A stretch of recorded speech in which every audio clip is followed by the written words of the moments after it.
So it looks like the Horus Heresy is getting Combat Patrol style discount box sets, and 2 of them look rather interesting for 40k. There's lots of Marines and a Leviathan Dreadnought in one, and arguably a Solar Auxilia one that looks like a better starting point for the Astra Militarum than its own Combat Patrol. Let's talk about the box sets, what they mean, what they might cost, and some thoughts and possibilities for applying them to the 41st millennium.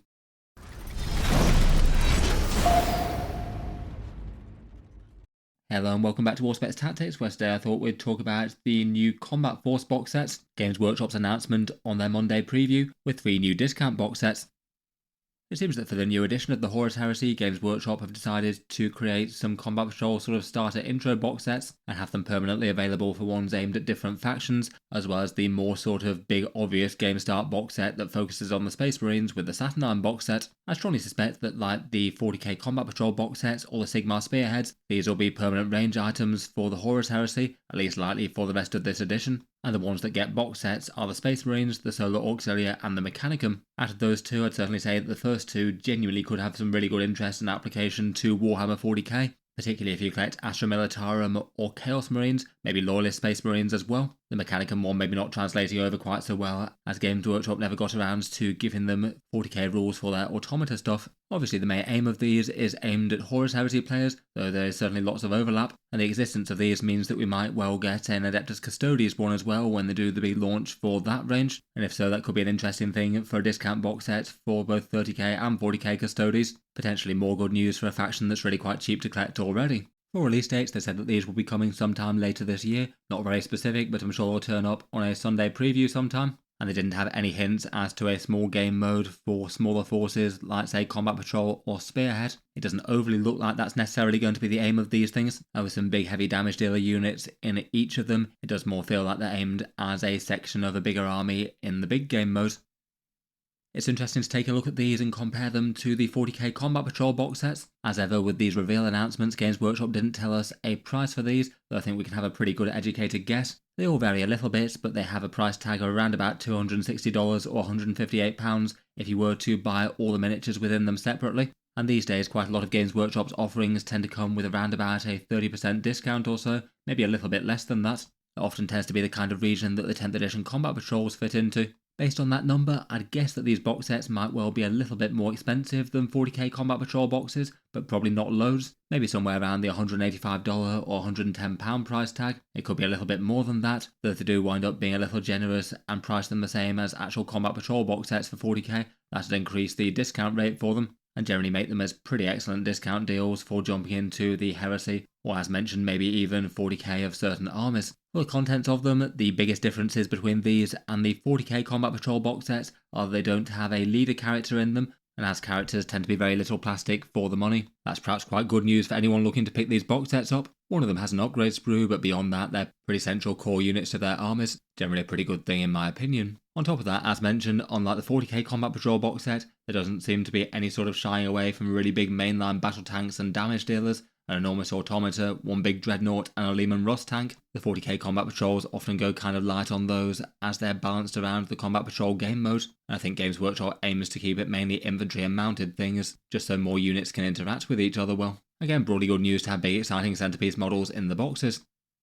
Before we jump into the contents of the box sets themselves, I'll just give a quick shout out to the channel's affiliate discount retailers that help to support Warspec Tactics. If you are looking to pick up Heresy era box sets in the future, or just any Warhammer plastic in general, the discount retailers linked down in the video description help to save a bit of money versus buying via Games Workshop's web store. In the UK there's Element Games for 15% off, there's Gap Games in Australia for 21%, Fenris Workshop in Canada for 10%, Wargame Portal in the USA for 15%, and Tash and Geldeep in Germany and the EU for 16% off. If anyone is looking to pick anything up in the near future, feel free to check out the links down in the video description. As well as saving money, it also helps to support Warspec Tactics with any purchases after clicking those links, so a big thank you to anyone using them.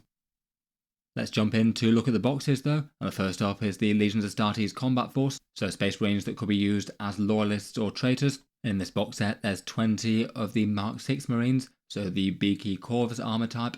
You will be able to equip them all with bolters, but they also seem to come with that missile launcher and heavy bolter upgrade sprue, so you can equip a whole bunch of them with heavy weapons if you'd like to. Then there's a Deimos Rhino transport to take a squad into battle. And then the centerpiece of the box set is the Leviathan Dreadnought. This one's the ranged pattern with the Storm Cannon, Grav Cannon, and the Melter Gun. Really quite a cool centerpiece model to have in a value box set like this. It does tend to be one of the more light Dreadnought chassis. Looks like if you bought these separately, it'd be around about $267 or £166. And it seems that it's the Combat Force box with the most money in it in terms of model kits. Obviously they're more aimed at the Horus Heresy, but if you are applying these to use in Warhammer 40k, the Leviathan Dreadnought does have its own Legends datasheet, so if you're playing casually and people who you're playing against are happy to play with Legends rules, he does already have a full profile there, so no real need to do too much work on that front. Otherwise, if wanting to use him as a model inside either the Loyalist or Chaos Space Marine codexes, both options just seem maybe a little bit more awkward. For the Loyalist, they do have a Dreadnought of an appropriate similar size, I guess either the Redemptor or the Ballistus Dreadnought. Neither of those really track on perfectly though. For the Redemptor, ideally you'd want a melee weapon of some sort to pair with a gun, and for the Ballistus, none of the guns really assemble a lascannon and missile style combo. I guess you could get the Leviathan melee weapons upgrade kit if you wanted a Redemptor, but then you're spending more money, or potentially convert something with stuff that you might have in the bits box. For Chaos Space Marines, he's really quite a bit bigger than their Hellbrute. Maybe something like a Forge Fiend could be one of the nearest equivalents. You might need a different shaped base, the profile is kind of different.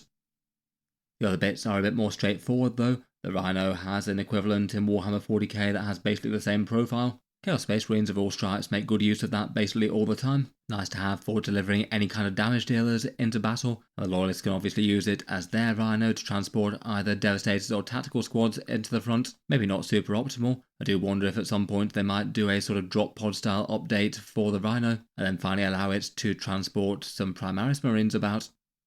Then finally we've got the Space Marines themselves, their Corvus armour and Firstborn with bolters in appearance. They've got the beaky heads that you could swap them out for other ones that you might have in the bits box or some 3D prints or something. The standard kit has the option of mainly bolters and a sergeant, and then as mentioned you can arm a contingent of them with either missile launchers or heavy bolters. Both of these could translate across at least fairly well. Regular bolter marines can be tactical marines or intercessors, and I guess you could put some of those heavy weapons to good use if you go for tactical marines. And then the missile launcher marines could maybe be a Devastator squad or perhaps a Desolation squad. I guess they wouldn't have a second profile to represent Castellan launcher missiles. They clearly convey the idea of marines with missile launchers in general. Otherwise for Chaos Marines it's even more clear. They use Firstborn appearance marines anyway, so I guess Chaos Legionaries and Havocs here. I guess the Havocs might want some slightly bigger bases given that they're on 40mm in their main kit. Overall does feel like quite a fun box set, and particularly if you're playing Legends rules for the Leviathan Dreadnought, could get a very straightforward little force of Space Marines for the Loyalists or the Chaos Marines on the board. Looks like it to be around about just over 600 points for either faction, depending on the exact loadouts that you choose for them. Obviously depends on whether or not you like the Heresy era aesthetics though.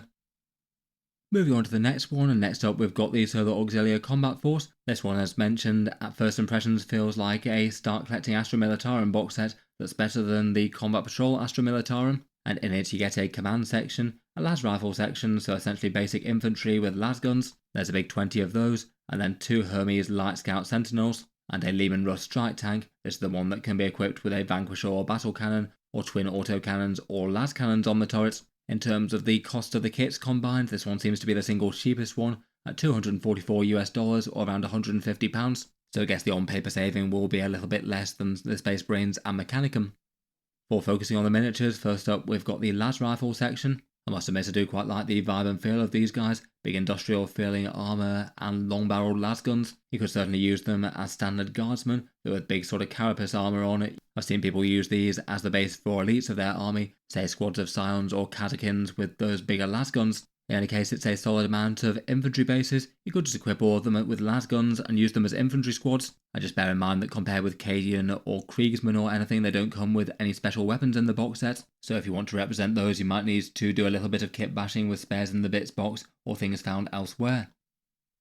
The command section's kind of similar, pretty direct overlap, particularly with the Cadian command squad perhaps, and could be used as the other two as well. Each of them might need just a tiny bit of converting or spares in one way or another to make them more serviceable. Again, fun miniatures though. I do quite like the officer with his crest and plasma pistol and power fist. I quite like the standard bearer too.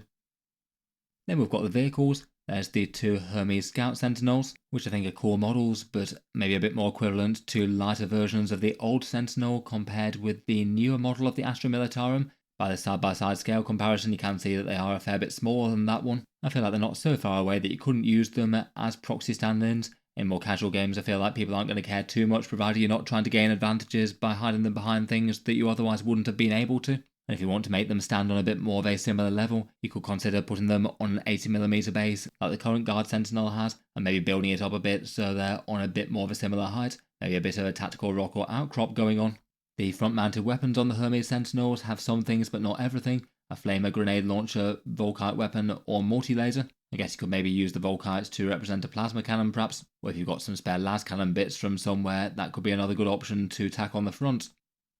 Then finally there's the Solar Auxilia Pattern Lehman Russ battle tank, fairly well enjoyed by some as a different sort of sculpt with different aesthetics to the regular Russ, maybe a bit more industrial looking with a sort of trench crossing roll bar things at the back, and has at least a fair bit of resemblance to the previous Krieg patterns of 412 Russes. This one's the strike tank version in this box, so it has the Vanquisher cannon, the regular battle cannon, some twin auto cannons, or twin las cannons that don't have rules in the mainline guard decks. I've got quite a few pintle mounted options, though bear in mind that these ones don't come with side sponsons for Warhammer 40k. For people who like the appearances of these ones though, I've seen people have different solutions, maybe getting 3D printed ones of some sort, or perhaps doing a conversion to mount suitable looking heavy weapons on the pintle mounted weapon. It does come with a heavy flamer already, and feels like that could be an alright proxy if you wanted to represent a tank with heavy flamer sponsons perhaps. I guess it's not guaranteed that running with sponsons will always be the best thing that you want to do in 40k's future though. It certainly is the case now in 10th edition with all war gear going free. If they bring back some sort of limited war gear points cost for 11th edition, I guess it's possible that running without could be a bit more tempting.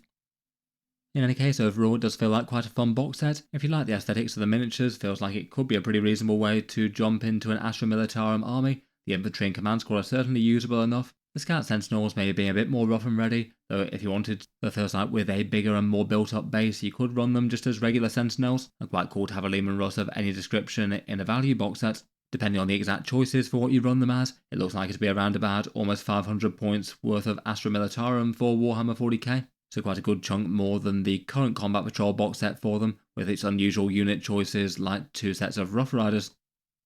Finally for the 3 boxes, we've got the Mechanicum Combat Force. This one's all very automata heavy. There's 6 of the Jump Troop Cyborg Thalax type things that they have, then 2 of the heavier Castellax Battle Automata with the saw blades, and then they've got a bigger and heavier Thalax Cavas Siege Automata, all very good for players with their love for big stompy robots, and seems like it'd be a good introduction to AdMech for the Horus Heresy. This one's got at least a fairly similar price tag to the Space Marine one, and a little more than the Solar Auxilia one. Unfortunately, as mentioned, despite AdMech players in 40k probably wanting a few more automata to be able to put on the tabletop, they don't have Legends rules or particularly easy counts as things for AdMech armies. So unless you're putting in some heavy thought or heavy conversion work, these ones seem a bit more locked to 30k than the other two, even with a bit of creativity. Let me know your thoughts on the box sets in any case. Interesting enough to see 30k era combat patrols turn up. Would you be tempted to get any of these? How well do you think they'd apply to Warhammer 40k for your armies? I look forward to hearing your thoughts down in the comments below. As mentioned, if you're looking to pick these up in the future, or if you are ordering in any other Warhammer plastic, feel free to check out the discount retailers linked down in the video description below. They do help to support Allspecs Tactics and keep the videos coming. I'll leave this there for now though. Feel free to subscribe to Allspecs Tactics if you'd like to see more like this. I do tend to keep on top of Games Workshop's news, rumours and releases. And if you'd like to support the channel more directly, Allspecs Tactics does have a Patreon page as well. You can find that linked in the video description below as well. Channel patrons get a few advantages, seeing occasional videos early, regular votes to see what sort of things come next on the channel, and automatic entry into the regular prize giveaways with a chance to win some big model kits each month. If any of that sounds good to you, or you'd just like to help support, the link's down in the video description. In any case, a massive thank you for listening, and I'll hope to see you guys next time.